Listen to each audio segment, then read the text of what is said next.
R al cuadrado, te da la regresión lineal y todo ese tipo de cosas. Así que vamos a hacer otro segundo ejemplo de calibración. En la clase pasada hicimos este.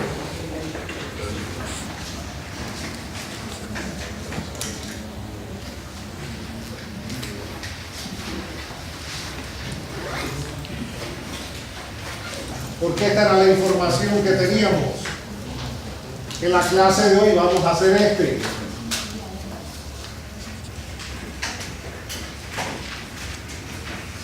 Porque esta es la información que vamos a tener. ¿Okay? Así que cuando se tienen valores promedios solamente es más o menos. Y cuando se tienen estos valores, entonces.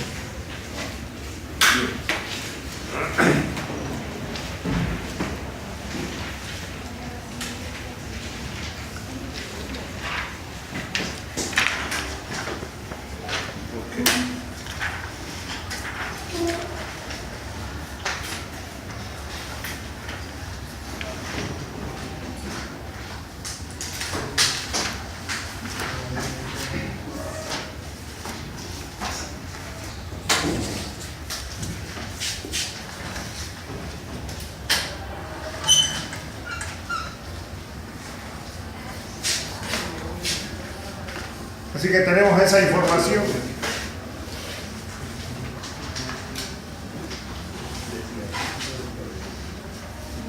Y lo primero que vemos allí es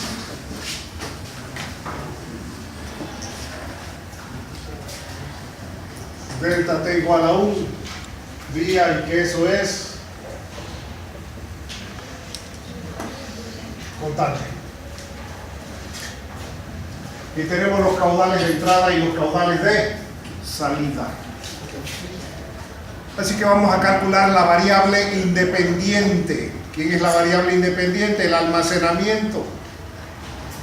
Así que ya sabemos que S de n más 1 es igual a S de n más delta S, y que delta S es igual a I promedio menos O promedio por delta E.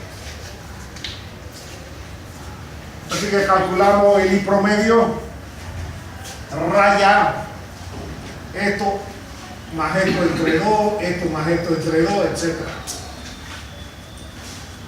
Calculamos el O promedio, raya este más este entre 2, este más este entre 2, este más este entre 2, etc. Y luego verificamos las unidades. Vamos a decir que vamos a calcular delta S en pies cúbicos por segundo por día. Así que como delta T es un día y los caudales están en pies cúbicos, sería esto menos esto por 1. Esto menos esto por 1, esto menos esto por 1, etc. Unos van a ser positivos durante el ascenso y otros van a ser negativos durante el descenso. Y luego asumimos un valor arbitrario inicial, 0, y nos vamos haciendo eso, y tenemos el almacenamiento, que es la variable independiente. ¿Y por qué la variable independiente? Porque no depende de los parámetros del modelo K y X.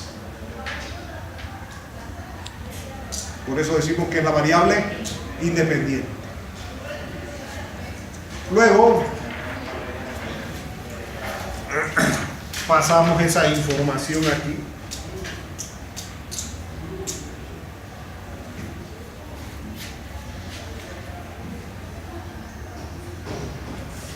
Caudales de entrada, caudales de salida, almacenamiento.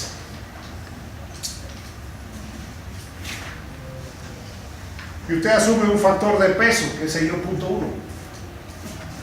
En el pasado, cuando este valor era igual a este, se decía que era un elemento extraño y estos valores no se calculaban. Pero en el presente ya eso es historia pasada, ahora sí se calcula, así que usted lo calcula. Y eso le va a dar 42.60. Y los va a tomar en cuenta todos. Y cuando usted grafica esta descarga pesada W,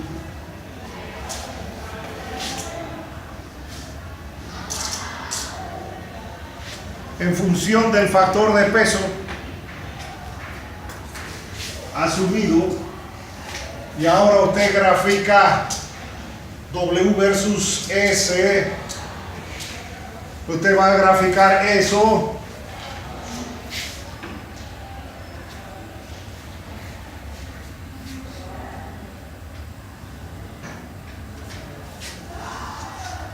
hasta aquí y le va a graficar hasta ahí esto.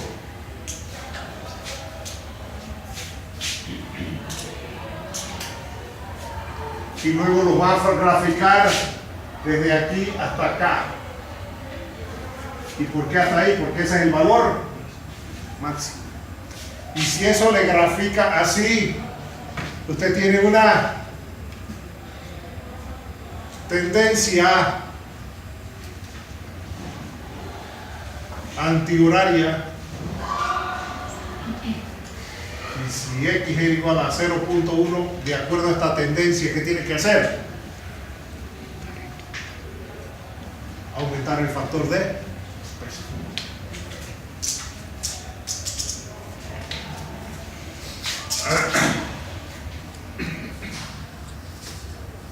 Y qué sé yo, asumimos 0.3, por ejemplo. Y cuando hicimos el gráfico con X igual a 0.3, esto graficó así, y después el otro graficó como asá. ¿Y qué tenemos? Una tendencia horaria. Y cuando la tendencia es horaria es porque el lazo se forma en este sentido. Entonces, ¿cuál es la conclusión?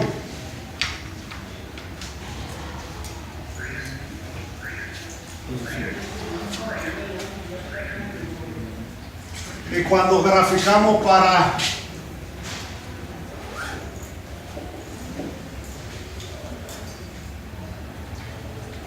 nos da esta cosa. Más o menos todos los puntos están,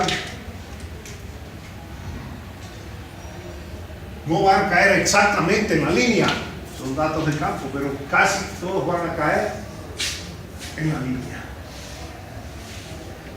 Entonces, si usted a Excel le pide R al cuadrado, aquí a lo mejor encuentra .9986 y aquí encuentra, qué sé yo, R al cuadrado 0.9995, y a lo mejor aquí encuentra que R al cuadrado es igual a 0.998. Estadísticamente no hay diferencias significativas entre los tres factores de peso. Y por eso es que tiene que complementarse con un método gráfico. Porque si usted dice esto y nada más dice eso está cerca de 1. Pero cuando lo grafica le da un lazo. Así que cuando usted grafica eso y no le da un lazo, dice que la relación entre el almacenamiento pesado y el almacenamiento es una relación lineal, por lo tanto ese es el factor de peso correcto. Pero estadísticamente, ¿cuál tiene el mayor coeficiente R al cuadrado? La respuesta. Así que en la tarea le decimos, asuma que el río está en estado natural, empiece con X igual a 0.2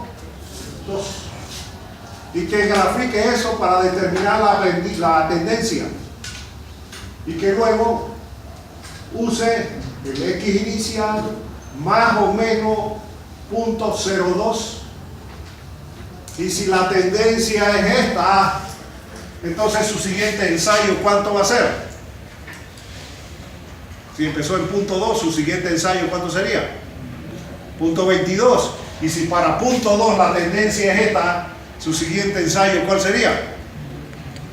0.18. Y así se va hasta que obtenga el coeficiente más alto. Pero ya las gráficas son difíciles de distinguir, algunas de ellas. O la tendencia es horaria o la tendencia es antihoraria. Usted se lo va aumentando o disminuyendo a partir del valor inicial de 0.2. Y ahí le di espacio en la segunda tablita. Puede empezar punto 2, punto 18, punto 16, punto 14, punto 12, punto 1. Ya si salió de ahí, tardamos más. O puede empezar en punto 2, punto 22, punto 24, punto 26, punto 28 y punto 30. No se salga de ese rango. ¿Estamos bien? Hasta que encuentre el que tiene el mayor R. Y eso en Excel nada más tiene que entrar ahí en fórmula y decir coeficiente R al cuadrado. Si usted sombrea ahí las X y las Y y toca ahí abajo. ¿Y quiénes van a hacer X? Va a ser esto. ¿Y quién va a ser Y? Esto. Pero para la gráfica es lo opuesto. Para la gráfica esto es X y esto es Y. Para la estadística esto es Y y estas acá son X. ¿Vamos bien?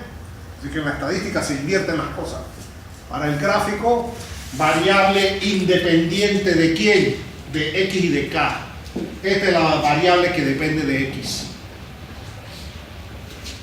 Así que en Excel usted nada más sombrea y la máquina le pregunta ¿quién es Y? Y usted dice, bueno, esto es Y. Por supuesto, aquí antes se eliminaban esos valores, ahora no. Y no se eliminan ahora para que haya diferencia en esto, si no todo se va a parecer. Y usted le dice que esto es Y y que esto es X y le pide cuánto es R al cuadrado. Y después le dice que esto es Y y que esto es X y R al cuadrado. Y después le dice que esto es Y y que esto es X y R al cuadrado. Nada más tiene que tocar botoncitos. Y si graficamos esas cosas, ahí está el gráfico. Lamentablemente estas impresoras no salen a colores, salen en blanco y negro. Pero yo originalmente lo imprimí en dos colores. Y para punto 2, para punto 1 salió este de aquí y hizo así. Para punto 1 empezó por aquí y salió por acá. Y cuando lo grafiqué para punto 3, empezó por aquí en punto 3 y salió por acá abajo. Y cuando lo grafiqué para punto 2, más o menos salió de esa línea. ¿Vamos bien? Okay, eso es lo que vamos a ver. Para X igual a punto 2, que haga los gráficos, que saque sus conclusiones. Y después no tiene que hacer gráfico para los otros intentos. Nada más tiene que decir cuánto es R al cuadrado. Y hasta que determina cuál es la solución correcta, entonces le hace un gráfico a eso y vuelve y le hace regresión lineal. Y entonces en regresión lineal, ¿usted qué hace? Le dice que esto aquí es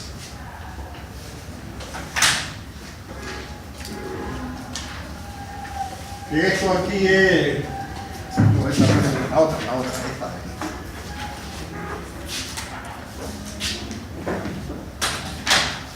Con todos los valores, le dice que esto es X y le dice que esto es Y y la máquina que le manda. Y M a qué es igual, acá.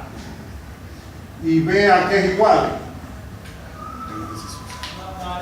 Y determina la constante de viaje en el tramo que es la pendiente.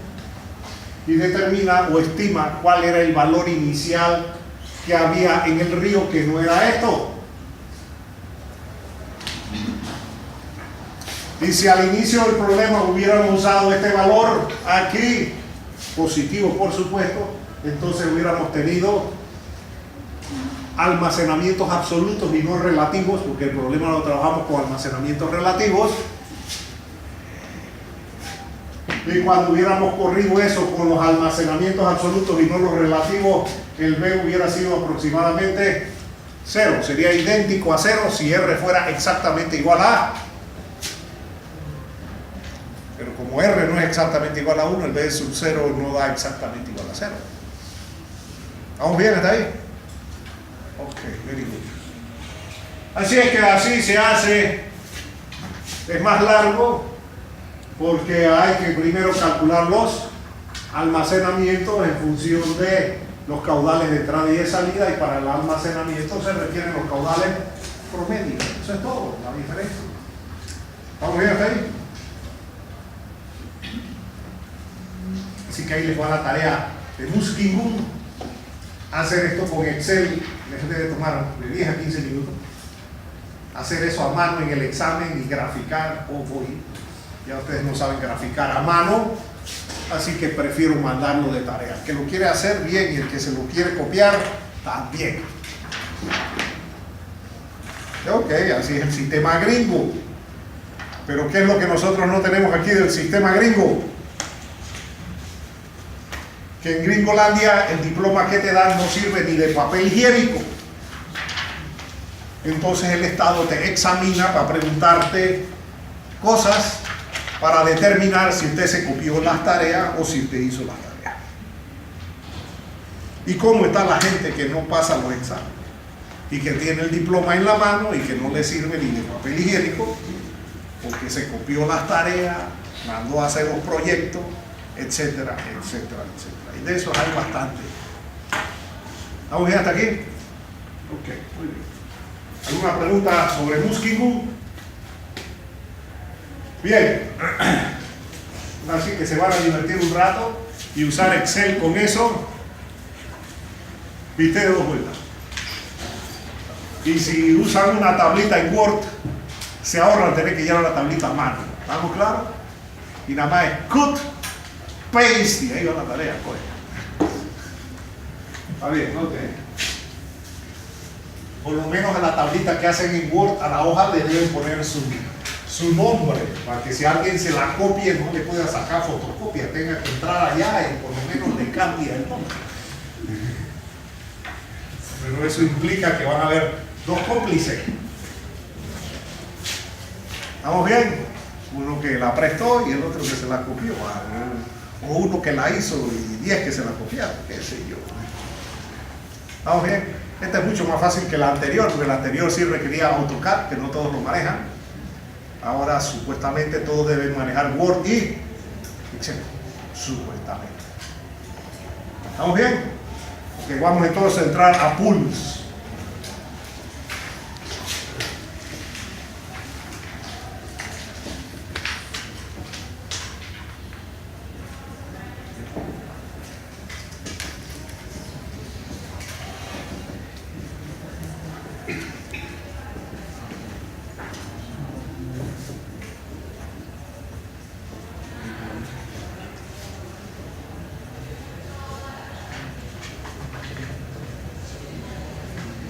Puesto un tránsito hidrológico, todos los métodos hidrológicos están basados uno en la ecuación de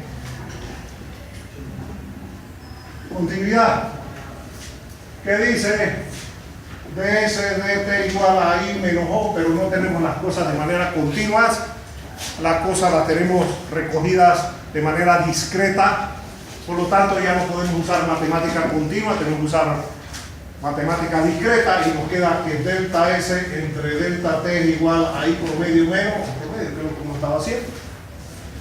Por lo que es lo mismo, S de n más 1 menos S de n entre delta T es igual a 1 medio de I de n más 1 más I de n menos 1 medio de Q de n más 1 más Q de n. Por lo que es lo mismo, 2S de n más 1 entre delta t menos 2S de n entre delta t es igual a I de n más 1 más I de n más Q de n más 1, digo menos Q de n. O lo que es lo mismo,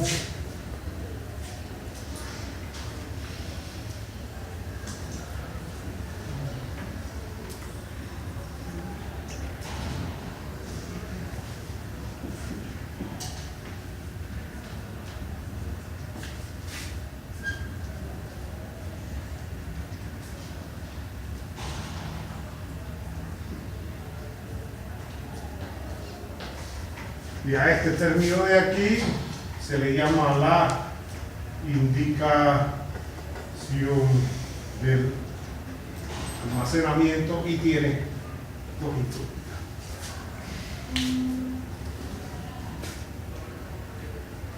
Y esto de aquí es lo que se conoce como el método de Puls.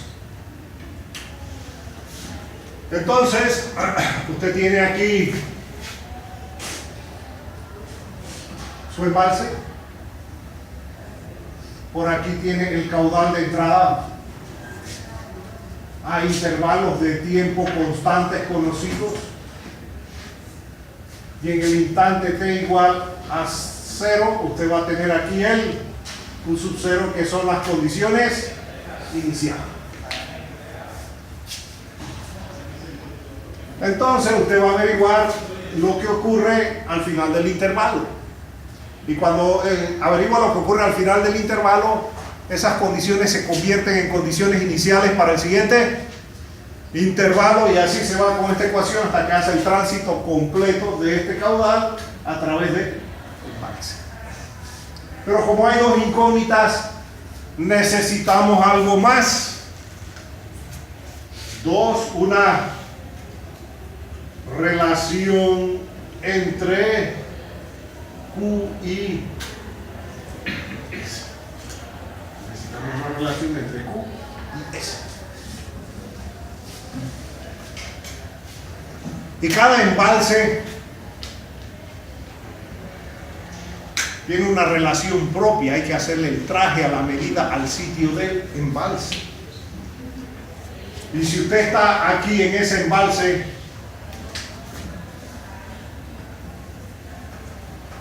esto de aquí va a ser H.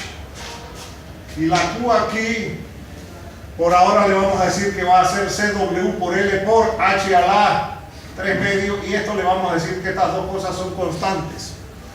Eso no es cierto. El próximo semestre calibramos el vertedero y esas dos cosas son variables. ¿Estamos bien?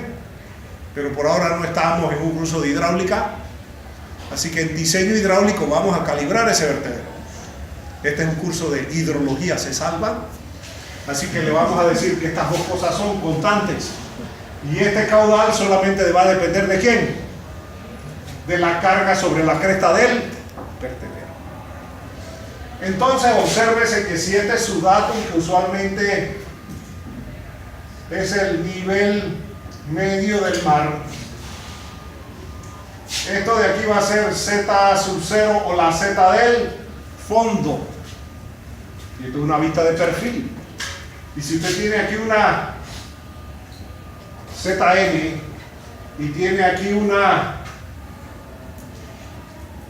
Z de N más 1, y usted ve esta, ahora ve la vista de planta, va a tener aquí una serie de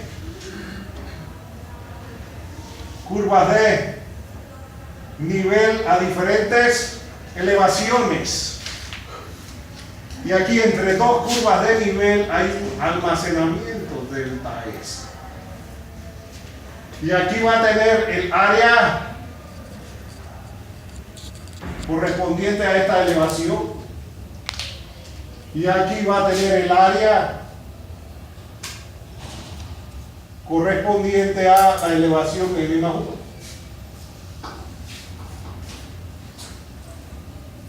Entonces, usted necesita un mosaico, pero desgraciadamente el mosaico no tiene mucha precisión. Usualmente se usan diferencias de elevación, delta Z, de una unidad, un metro, un pie, qué sé yo, medio metro, 25 centímetros. Los mosaicos que ustedes están usando en el curso de carreteras, la diferencia en las curvas de niveles, ¿de cuánto? ¿Ah? ¿Diga? 5 metros, muy ordinario.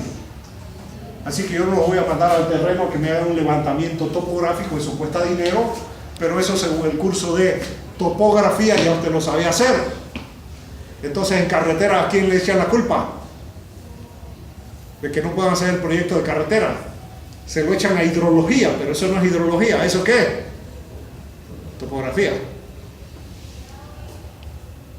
Entonces en hidrología usted hace aplicaciones de topografía en carretera usted hace aplicaciones de hidrología, que a su vez son aplicaciones de topografía.